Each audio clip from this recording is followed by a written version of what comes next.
being like everybody else. And this is very disconcerting to me.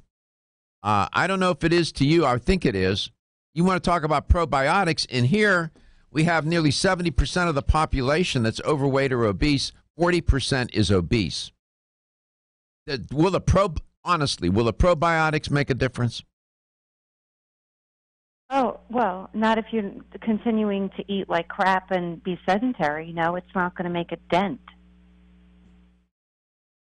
You can't continue the same bad habits and expect a supplement or even a drug. I mean, even the drugs that are available that doctors will prescribe for patients, it's never a long-term solution. You can't stay on those drugs. You can't maintain a state of ketosis.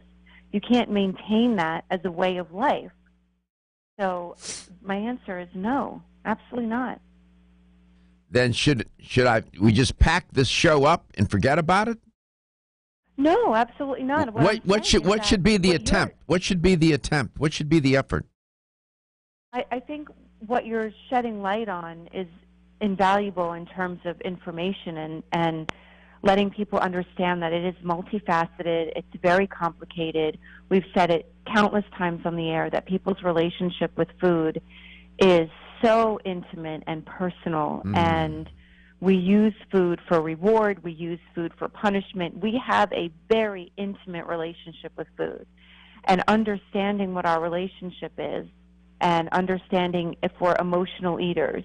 There are so many factors involved, along with just making good food choices. It has to do with, can we sustain this? Because if, there are some people that are emotional eaters, and, like I said, I've done this for years dealing with obese patients, is that, deprivation is a big thing. Feeling hungry is a big emotional component, because it's not really always hunger for food. It could be hunger for closeness, for connection with another human being. I mean, there's all kinds of things that are involved in this. So we want to approach it from every standpoint, which is where the supplements come in. Can it help support somebody in their endeavor? Yes, absolutely yes. Is it the end-all, be-all answer? Absolutely no. When I was a boy, I went to church all the time. I was raised a Catholic, and I loved going to church. Before classes started in the morning at Mass, I was an altar boy, 7 o'clock Mass. Oftentimes I would serve Mass, go to communion, eat my breakfast at school, go to church on Sunday, go to Friday night of benediction, serve benediction. As an adult, went to church, and I would listen to the priest give the sermon. And I'd sit there, and even then, at that young age, I was wondering, I'm thinking, why is he preaching to us? We're here. Why are you telling us that we're going to go to hell? And so I get the feeling that oftentimes with the audience that I'm just preaching to the choir and trying to persuade the choir to what? To do what? I don't know. When I see studies like this, they are food cartels, Dominique. They're going to get mad at me for calling them that, but they are a cartel.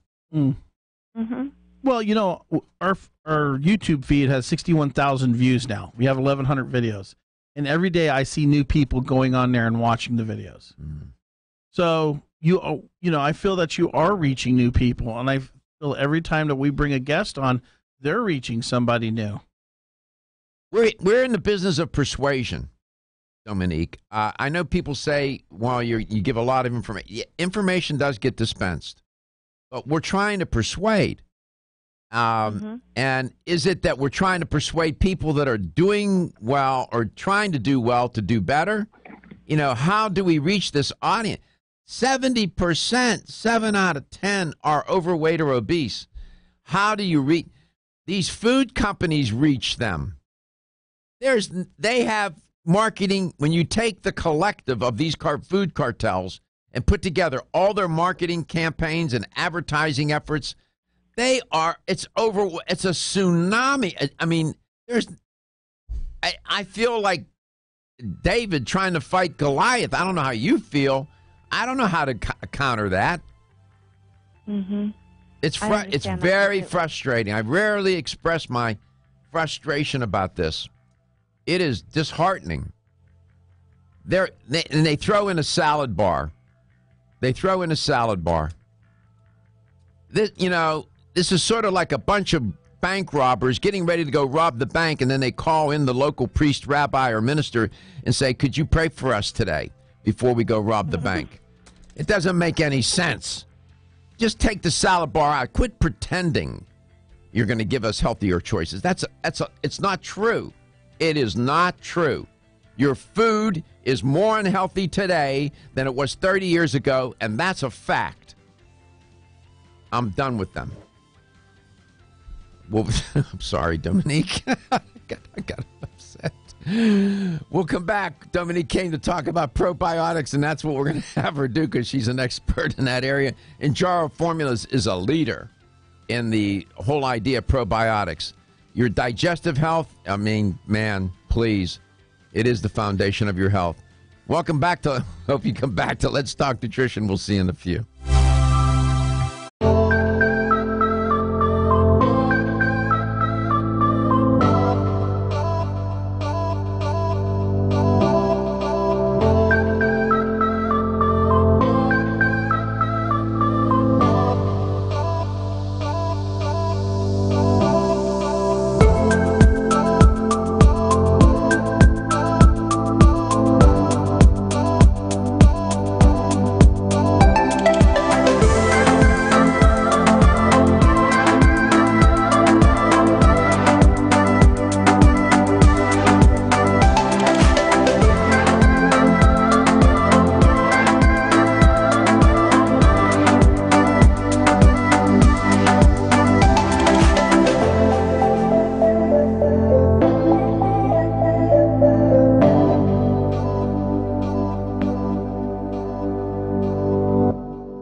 find some new ones, and we'll see what we see.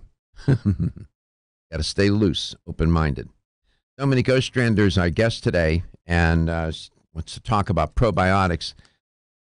I am amazed as to how they have made this concept of probiotics and the microbiome generally, the bacteria, this ecology that lives in your gut. Really, it's an ecosystem constituted of bacteria, both good and pathogenic bacteria, has made its way into the mainstream of the population.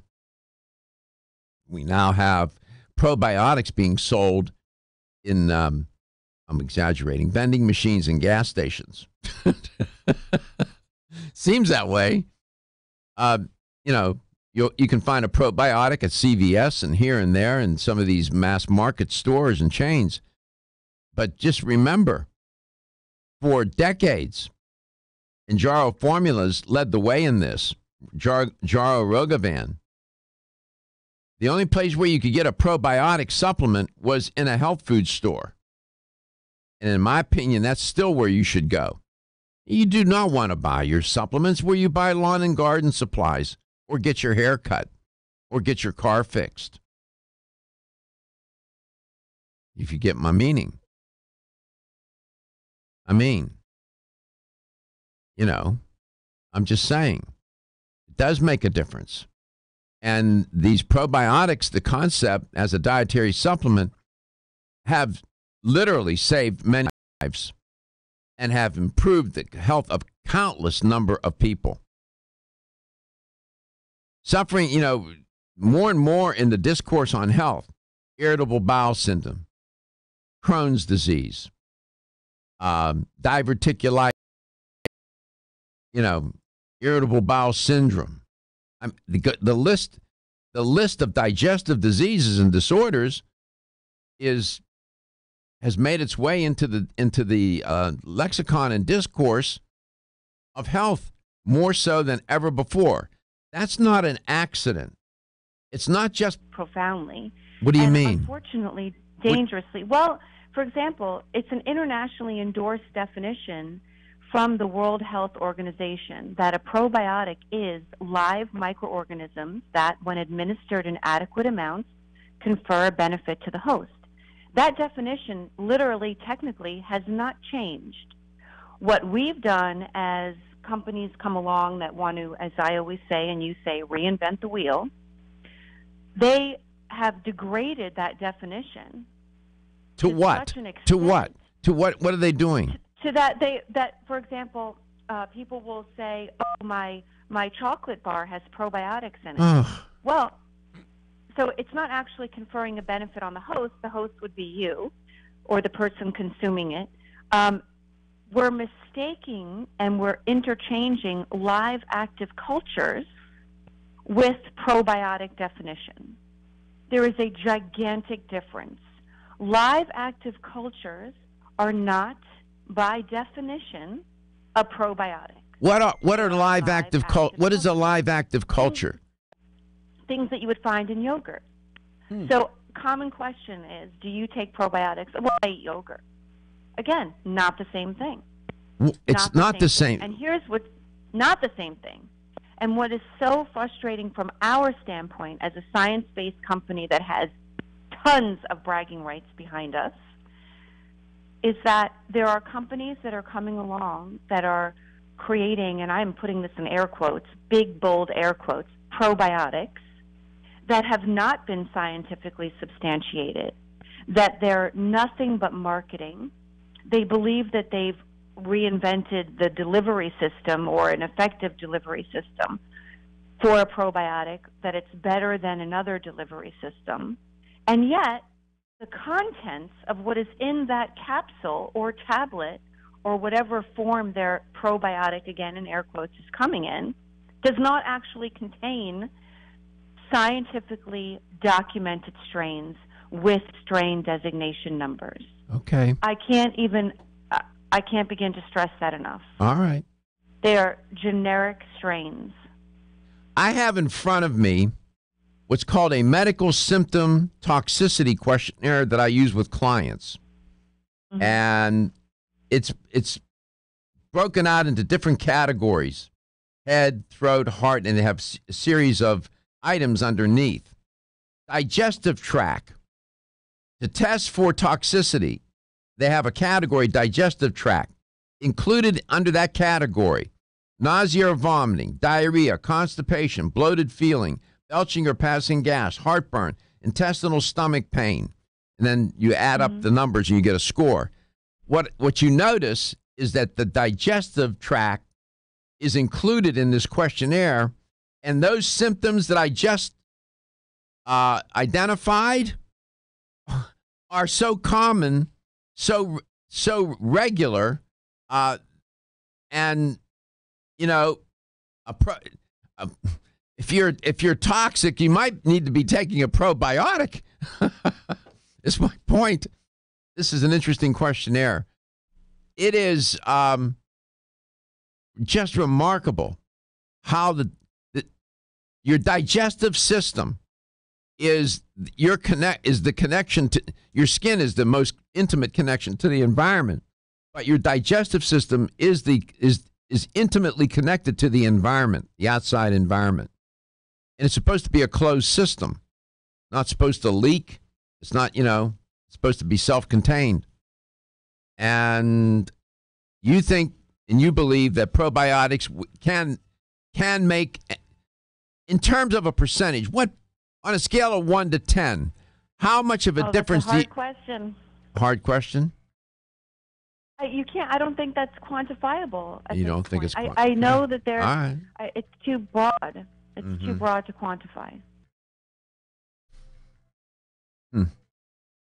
There are more. It's just amazing. It's been a blessing and a curse. On the one hand, the consciousness in the general population about your microbiome has raised. People know about these bacteria now.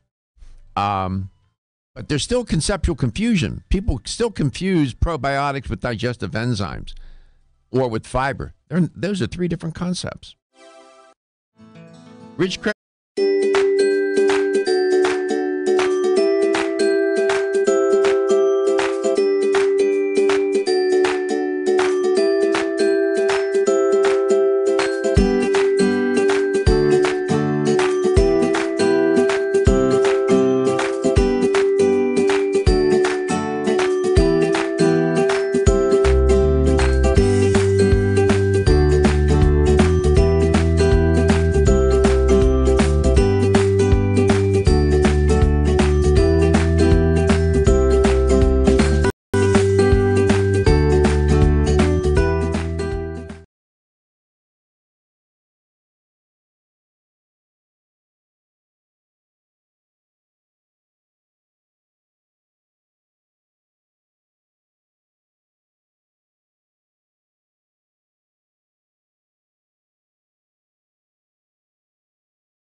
all the time. They ask me, they say, what's one thing I can do to, generally speaking, that I can improve my health right away, where I can start to feel better?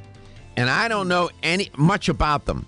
I haven't interviewed them. I haven't given them any questionnaires like I typically do to get some background intake information on diet, lifestyle, medical. I know nothing. And I get this question a lot. People will walk up, especially in the gym, walk up, Doc, what can I do to really, I want to feel better. You know what I tell them?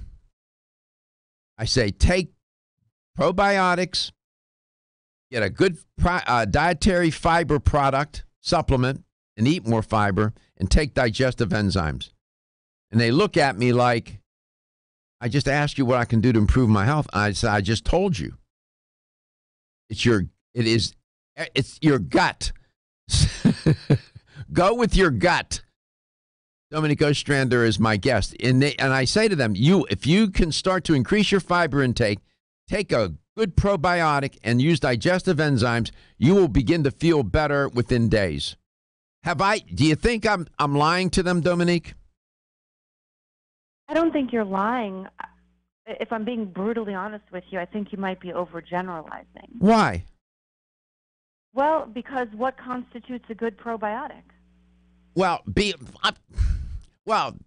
yeah, we can talk about that. Okay, I see what you want to say, but do you think my saying to them the principle that you can start to feel better if you improve your gut health, do you think that principle is off track? No, I think that principle is spot on. Okay. Now we can talk about, and they will ask me, well, what's a good probiotic? They do ask me that. And then I refer them, to your website, Jarrow Formula. Now we're going to get to the nitty-gritty stuff here. If you're talking all right. So okay, wise guy. Now that you said that, what does constitute a good probiotic? Tell the audience then, please. Okay, so we have to give a little bit of background on probiotics in general first. So one of the things that probiotic strains within a bacterial species, they're often selected for characteristics that are anticipated to translate into probiotic performance, which means we're going back to that original definition, to confer a health benefit on the host, that they've been scientifically or clinically tested in amounts, whatever those amounts are that were tested. And usually in scientific settings, less is more. It's very rare that high counts have been tested. In fact, the only probiotic to date that has been tested and validated in patient trials, the Mac Daddy of all science trials, double-blind, placebo-controlled, randomized studies, is VSL number 3. That's the only probiotic in high amounts. What's it called? What did you say? It's what? VSL, V like Victor, S like Sam, L, VSL number 3. And it's actually a very specific probiotic. It's not made by Jarrow. And it's actually was formulated for a very specific condition from ulcerative colitis with patients with pouchitis. Again, a very specific health benefit. We're not talking about I eat a yogurt a day. It's not a generalized, it's a very, very specific health condition. I'll give you another example. You talked about irritable bowel syndrome. It's very, very common. IBS is a very common differential diagnosis. It comes in 3 differential diagnoses. IBS-C, standing for constipation, IBS-D, standing for diarrhea, or IBS-C/D, where there's a vacillation between constipation and diarrhea. Jarrow Formulas has a probiotic called Ideal Bowel Support. It is one strain, Lactobacillus plantarum 299V. That particular probiotic has been studied extensively for IBS with hypomotility, meaning slow motility constipation. So, and they're tremendous studies. But there are other forms of Lactobacillus plantarum, and so what I want to really, really get across to the listeners is that things might actually be very similar in terms of characteristics, or it might be a Lactobacillus plantarum, or there's another Lactobacillus plantarum. But that strain designation number at the end of the strain tells you the studies that have been done in a specific area.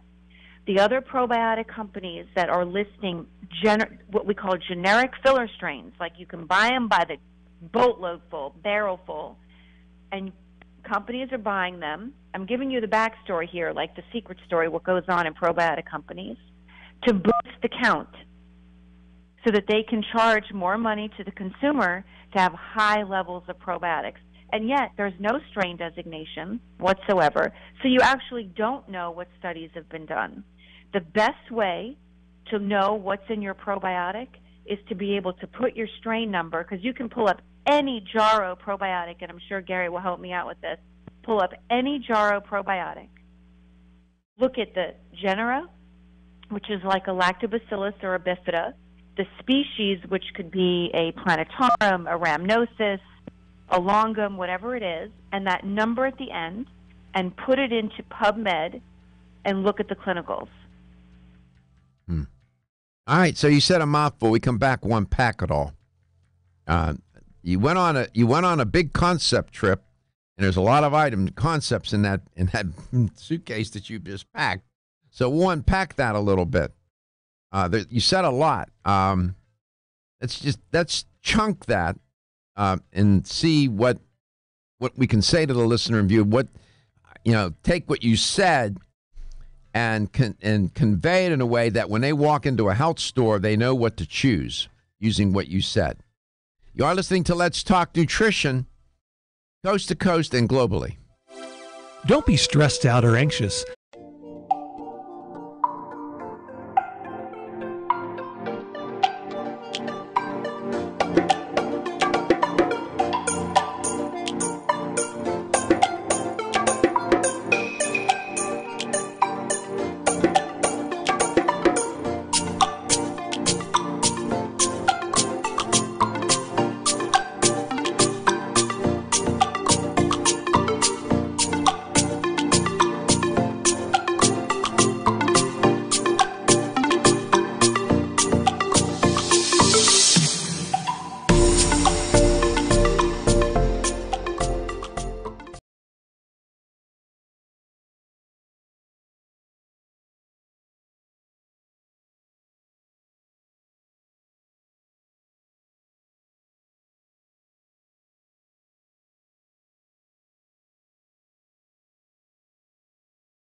Welcome to Let's Talk Nutrition, doing a little tutorial and primer on probiotics. My guest is Dominic Ostrander, works for Jarrow Formulas, educator for them. And that Jarrow has led the way in the category of probiotics going all the way back, I think, to the 70s, if I'm not mistaken. Dominic, welcome back. Let me ask you, are you a card-carrying member of the International Probiotics Association? Am I a card-carrying member? There's no card. I don't have a card. I can tell you that Jarrow founded the IPA, though. There you go. Ding, ding, ding, ding, ding, ding. Mm-hmm. You see, and you think I'm asleep at the switch. Not at all. And it was actually 1986. So here's some things that are about our company. So Jarrow did launch the very first multi-strain probiotic back in 1986. Which is Jarrodophilus Original 3.4 billion. That probiotic today is used to prevent necrotizing enterocolitis and preemies. We're used in hospital systems throughout the United States and Alaska. So they continue. What the listener and the viewer needs to know, I think it would be helpful. These strains did that originate from a human or from another animal or what, if you know? That particular one, I don't believe it was originated from an animal. I don't believe so. Okay, so I don't believe so. I don't know. I mean, some of the, that whole like animal-human strain kind of thing.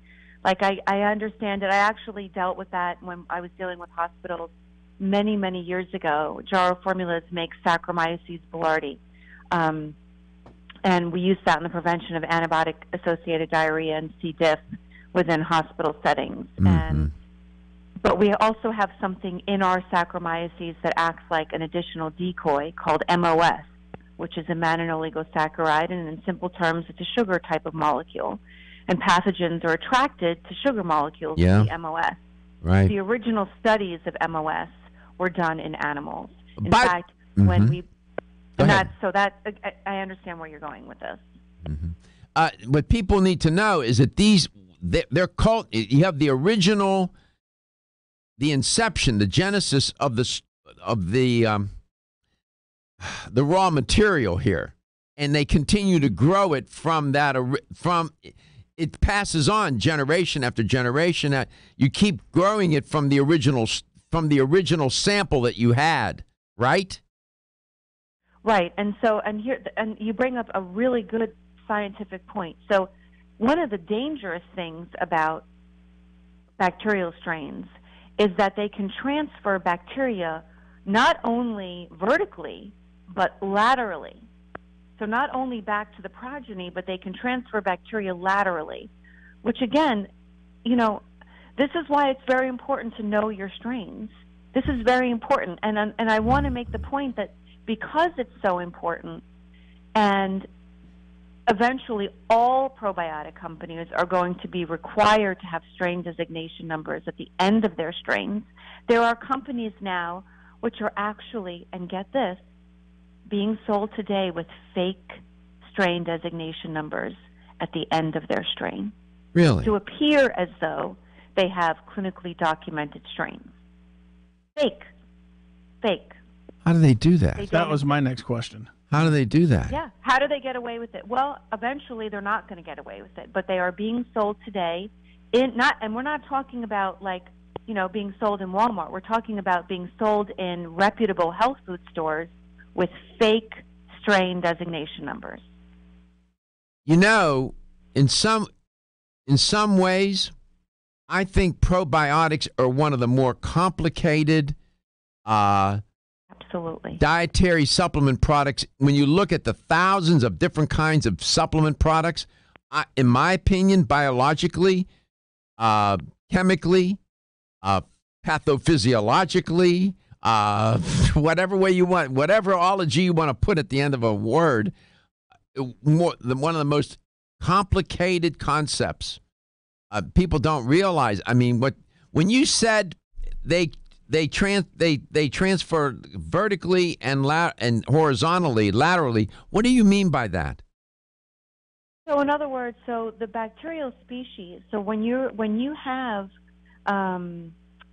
certain bacterial strains, it's very important to understand that the strains that, for example, the strains that you choose for probiotics have to be able to withstand stomach acidity, pancreatic juices. They have to be able to go through a manufacturing process and still come out at the end being able to exert their health benefit.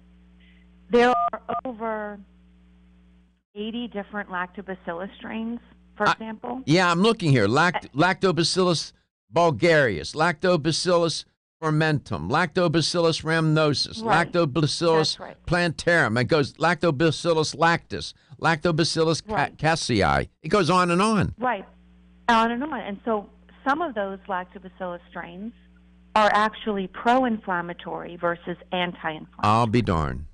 So not all good probiotics strains are good for the gut.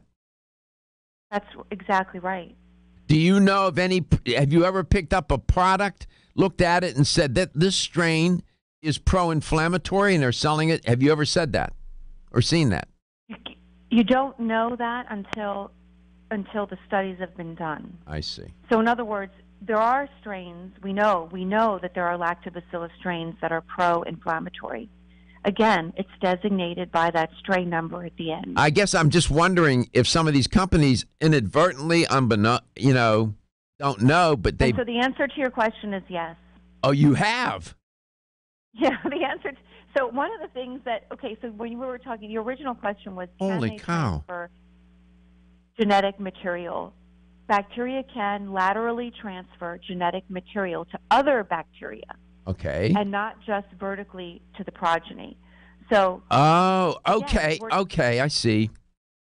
Okay, and so what this does sometimes is cause antibiotic resistance. You know how, so in order for an antibiotic to work, the bacteria have to be sensitive to that antibiotic. They need not to have built up resistance. UTIs are a perfect example. Women notoriously get UTIs that are very, very stubborn, which is why they have to be sent off to be cultured to know what antibiotics are going to work, because antibiotic resistance is so common in the area of UTIs. And if you don't know what bacteria you're using, you're going to be creating antibiotic resistance. You know what? This is a very complicated. You're right. It is complicated. We're talking about these these are living organisms. And some of these companies are playing around with these organisms, and they don't know what they're doing. They could be putting strains of probiotics or bacteria strains in the bottle that could be pro-inflammatory. In fact, my guest says she has seen that when they, and that never, honestly, that never occurred to me. I'm here to learn too.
to try to get at how prevalent now probiotics are in the marketplace. The question deals with that. All right. So let me put this in simple terms. In the year that I could find, the most recent number I could get on my fingertips right away, in 2015, what was the total dollar amount of probiotics sold mainly from supplements? And I guess this is a global number. Was it, I'll give you three choices: $2 billion, $4 billion, or $6 billion. We're in the billions here. What was the dollar amount of probiotics sold in the form of a supplement in the year 2015, for the year I looked at? $2 billion, $4 billion, or $6 billion? And by the way, in this one article that I read in the source, they said that number is projected to grow by 37% globally by 2020. That tells you how pervasive now probiotics have become. What was the dollar amount of probiotics sold in 2015? 2, 4, or 6 billion? Dominique, welcome back. Check out this number. In 2015, the global retail market value for probiotics was $41 billion. That includes sales of probiotic supplements, fermented milk products, and yogurt, which you deconstructed a little bit ago. Now they include, fermented milk products and yogurt as what did you call that? The cultures? Right, live active cultures. Live active cultures. Make that argument again. What's the difference between a probiotic in a bottle from Jarrow Formulas and a live active culture?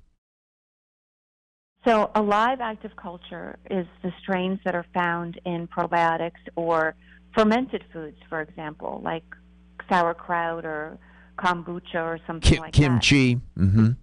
Right, because in order to be a probiotic, you have to earn the name. You have to earn it. And you earn it by being by actually conferring a benefit on the host. So you have got to earn that name by showing in adequate amounts, conferring a benefit on the host. So you're saying, throw the word probiotic around. So you're saying that the probiotics in fermented milk are not the bugs, the bacteria in fermented products, fermented milk products, for example, are not probiotics. That is exactly what I'm saying. They are live active. Everybody calls them that. I know. They're wrong. It's technically wrong. They're wrong. They're wrong. Mm-hmm. See, you cleaned that up. You're the conceptual maintenance person. You clean things up. Thank you. I wish we had 2 more hours. I can do some more cleaning. So let me ask you this: eating fermented food is not a bad thing. That's better than Not at all. It's very healthy. It's very healthy for you to eat fermented foods, but it's not the same thing. You're never going to say, okay, well, I ate yogurt and it showed a clinical benefit and we're going to be able to study it and, a double placebo-controlled randomized trial on, in other words, it has to be tested and studied. And that's what these strains that Jarrow Formulas uses have all gone through. It's not random. They're not cheap filler strains. They're not generic strains. They're nothing like that. These are strains matter. These are designated strains. Let me see if I can benefit. Let me see if I can pin you down even closer now. Are you saying that taking if you had a choice between taking probiotics or eating fermented foods, which one would you choose? If you had to pick one, it would have to be a Jarrow probiotic. Really? It wouldn't just be any other company. Absolutely. I'm not just going to take any other probiotic. No way. No.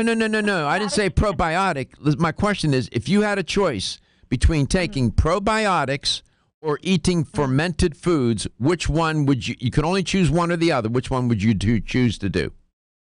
Well, I would choose probiotics conditionally as long as it was Jarrow probiotics. I understand that. So I knew what I was getting. Now, somebody I would choose probiotics. Somebody would push back and say, wait a minute, eating fermented foods is more natural than taking a probiotic supplement. Mm-hmm.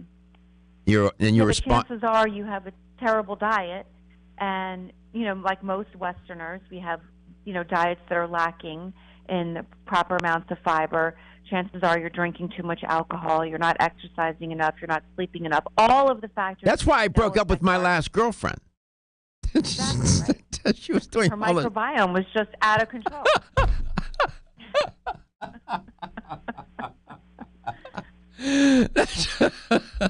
That's become a criterion for me. If your microbiome is sideways, I'm not interested. Well, I mean, that's with good reason. I get that. Because I'm not digging gas and bloating, okay? No. Chances are, if their microbiome is sideways, they probably don't live a very healthy life. Oh my God!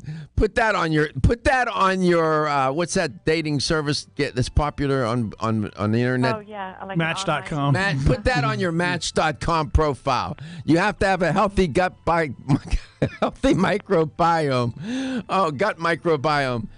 My God, you'll never get a date.